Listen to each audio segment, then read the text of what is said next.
जन्नत अता फरमाएगा। डॉक्टर इकबाल की शायरी इसी ज़िम्न में डॉक्टर इकबाल कहते हैं कि तेरी महफिल भी गई, तेरे आहें भी गई, सुबह के नाले भी गए, दिल तुझे दे भी गए, अपना सिला ले भी गए, आके बैठे भी न थे और निकाले भी गए। डॉक्टर इकबाल की शायरी इसी आयत करीमा के ज़िम्न में है। डॉक्टर इकबाल कहते हैं कि तेरी महफिल भी गई। अब ये देखें, सरकार सल्लल्लाहु अलैहि वसल्लम की जब महफिल पाक लगा करती थी तो हजरत हसन फरमाते हैं कि सहाबा इकराम इस तरीके से समाप्त करते थे कि गोया के सहाबा इकराम के सरों पर परिंदे हैं, अगर सरकार ने कोई बात कह दी, अगर सर हिलाया तो हो सकता है बात निकल जाए। तो सहाबा इकराम इस तरीके से सरकार की बात को सुना करते थे कि गोया के सहाबा इकराम के सरों पर परिंदे बैठ गए हैं कि अगर कोई बात, अगर सर भी हिलाया तो ऐसा ना हो जाए कि कहीं कोई सरकार की बात निकल जाए। तो डॉक्टर इकबाल कहते हैं कि तेरी महफिल भी गई, यानी जो सरकार की महफिल पाक सजा करती थी उस महफिल के जैसा कोई मजा आ नहीं सकता, इसलिए कि सरकार की ज़ाहिर जिंदगी और सहाबा इकराम का मजमा, जहां सरकार इकराम मौजूद हो और सहाबा इकराम, ऐसा लगता था कि सरकार पर अपनी जान निछावर करने के लिए तैयार है। डॉक्टर इकबाल आगे कहते हैं कि तेरी महफिल भी गई, तेरे चाहने वाले भी गए, सबकी आहें भी गई। अब ये देखना है कि सबकी आहें हैं क्या। कुरान कहता है कि जो नेक बंदे हुआ करते हैं रब तबारक व तआला के, तो वो रात के तिहाई हिस्से में उठकर रब तबारक व तआला की बंदगी किया करते हैं, लेकिन जब आखिरी वक्त रह जाता है तो यही अल्लाह के नेक बंदे रब तबारक व तआला की बारगाह में रो रो कर गिड़गिड़ाते हैं और दुआएं मांगते हैं, मालिक मौला जिस तरीके से तेरी बंदगी करने का हक था हम उस तरीके से तेरी बंदगी ना कर सके, लेकिन जब ये लोग रब तबारक व तआला की बारगाह में रो रो कर गिड़गिड़ा कर दुआएं करते गए तो रब तबारक व तआला इन अपने नेक बंदों के हाथ उठने से पहले इनकी दुआओं को कबूल कर लिया करता है। सुभान अल्लाह, सुभान अल्लाह। दुआओं को कबूल कर लिया करता है। तो डॉक्टर इकबाल कहते हैं कि तेरी महफिल भी गई, तेरे चाहने वाले भी गए, सबकी आहें भी गई, सुबह के नाले भी गए। जिन लोगों ने अल्लाह और उसके रसूल को दिल दिया था वो लोग इस दुनिया से चले गए। कुरान करीम कहता है कि जो लोग अल्लाह के सामने बरोज़े क़यामत खड़े होने से डरते हैं, रब तबारक व तआला उनको दो जन्नतें अता फरमाएगा। अब कुरान करीम की आयत करीमा पढ़ने का जो शर्फ हासिल किया वो यही है, यानी जो लोग रब तबारक व तआला के सामने खड़े होने से डरते हैं, तो अब ये देखना है कि रब तबारक व तआला का डर क्या है।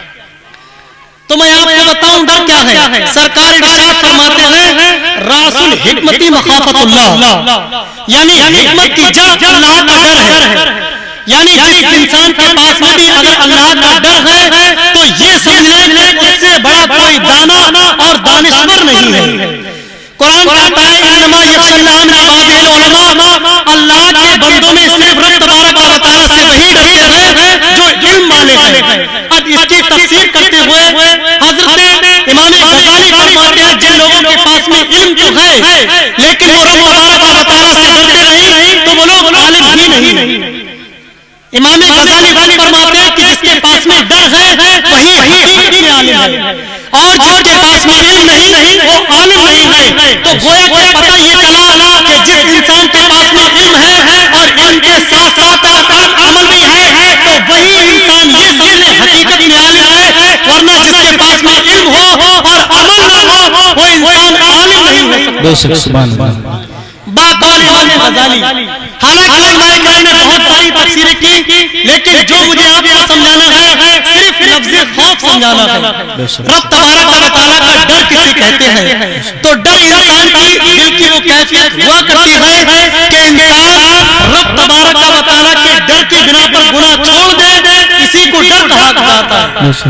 यानी इंसान सोचे कि मुझे कब्र में जाना है, कब्र में मेरे जिस्म को कीड़े खाएंगे, मकोड़े खाएंगे, उसके बाद में मुझे हश्र में उठना है, अपना नामाए अमल रब तबारक व तआला के सामने पेश होना है, मुझे अपने रब के सामने अपने नामाए अमल पेश करने के बाद में एक एक बात का जो हिसाब देना है। अगर इंसान ये सारी बातों को छोड़ते हुए, यानी इन सारी बातों को सोचते हुए अगर गुनाहों को छोड़ दे तो ये समझ ले اندر رب تبارک و تعالیٰ کا ڈر پیدا ہو.